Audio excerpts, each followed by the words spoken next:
Seb and I are heading to Winnipeg.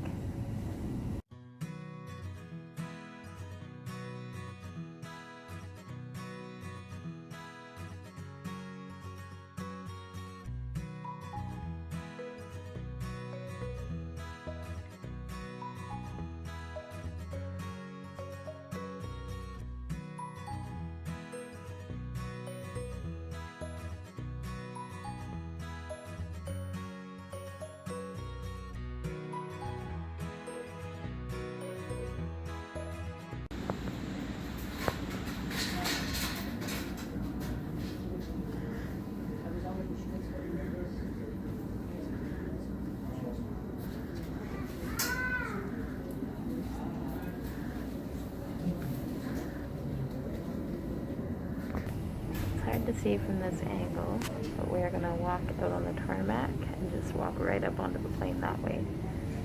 Festival daw interview ani nalunay gay jutit o kalimak lugit kangat takak kinago.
The last 2 days have been wild. Yeah, but we knew we had this appointment with neuro since last year. We've known we've had this appointment. And I let medical travel know as soon as I was able. I think February, I want to say, is when I let them know. And we didn't get our flight itinerary until 2 o'clock yesterday when the flight was leaving at 4. And it was just crazy. Luckily I had packed, but it was just a wild rush to get everything to the airport and get my itinerary. We all checked in and ready to go. I didn't know if we'd have to isolate. I didn't know where I would be staying. I didn't know if I needed to book something. But we got into the isolation hub. Now, how it is for Nunavut residents in Winnipeg is there are 2 hotels for isolating.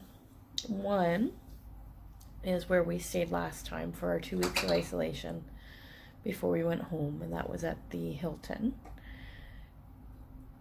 Where we are now is the Best Western, and things are set up a bit differently here.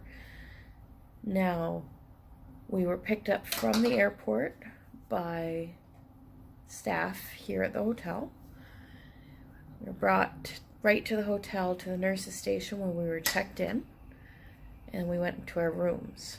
Seb had his first appointment of 3 today, and we went down before his appointment, and we were given full PPE to wear. And by we, I mean me, because Seb's not going to wear that. There was a lovely blue plastic sleeved apron and blue rubber gloves and a blue hospital mask. And I had to wear that for all of Seb's appointments until I got back to the hotel.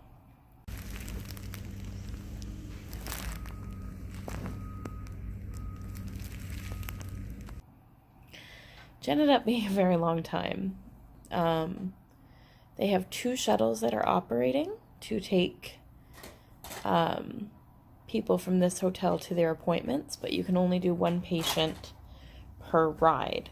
So I was picked up at 10:40, which was the time of Seb's appointment, and so I was already late. And then the driver had incorrect information, and I didn't have the right information either, and we were dropped off at the wrong building. So I went through all the I went all the way through the line up to where they do the screening questions to get into the clinic, just to be told that, oh no, you're in the wrong building, you've got to go down a couple. And so my full PPE, baby on my hip, I rushed through the wind and the snow to get over to the right building. And there was another long line to get through, and I go through all the questions. They gave me a map, and I set off to go to MRI, because as far as my understanding was, he was getting an MRI today. And we stop at this desk, we get going along, we stop at a desk to be like, hey, is this MRI? And they said, no, you gotta keep going. So I kept going. They check us in at MRI, and he's not scheduled for an MRI today. You need to go back to this other clinic. Okay, so I go back to the desk where I was before, and then finally got to see the appointment. And then the appointment ended up being so short. The lovely surgical assistant that we've been dealing with since the beginning, she talked a little bit about anything I've been noticing. She measured his head, went and talked to the neurosurgeon, and that was it. We had a whole big plane ride just for that. But it's fine. And then it took about an hour until we were able to be picked up again. But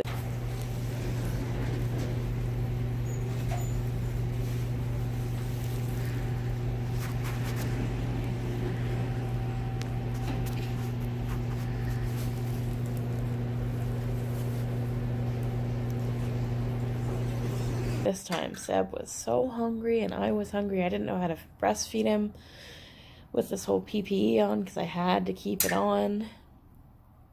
I fed him as much as I could with snacks, but he was so tired and so done before we even left for the appointment.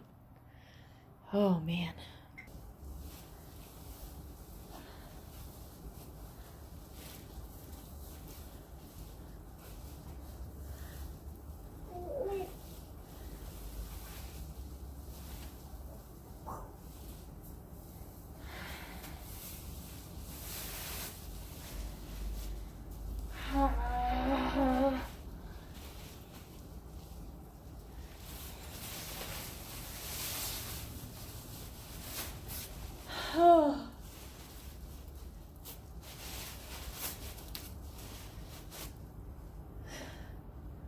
My hands are all pruny because I was so sweaty.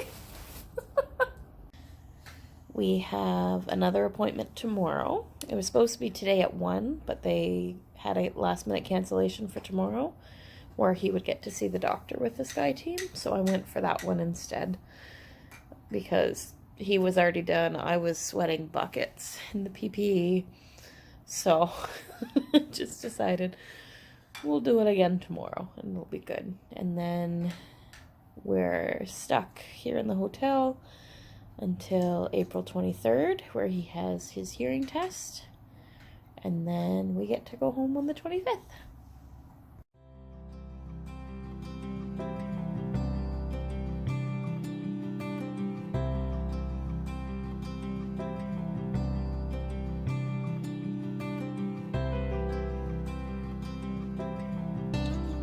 So I discovered this bakery Goodies while we were in isolation to go back after Seb was in the NICU. They sell liters of gelato. And look at those cannoli. I haven't had cannoli since I was in Italy. I'm excited.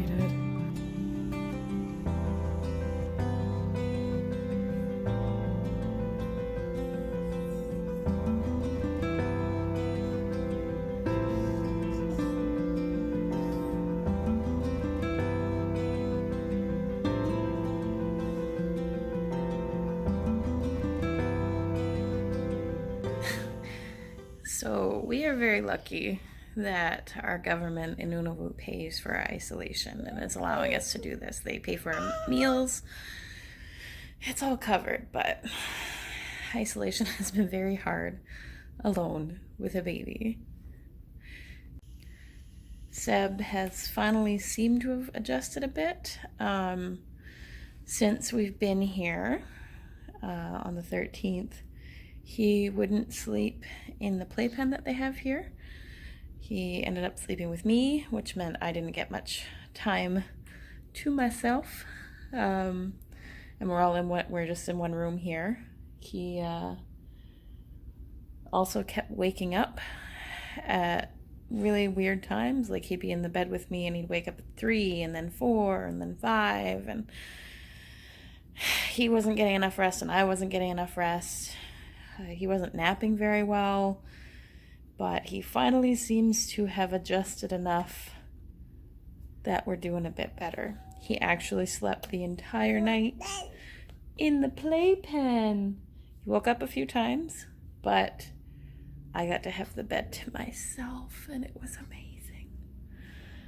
I was going crazy. I've had a couple of breakdowns. I need to get outside more. I need to make an effort to do that today. He's just ended up sleeping the past couple times in our main time slots, unfortunately. Yeah, you did. These are our designated outdoor times. So Seb and I are heading out.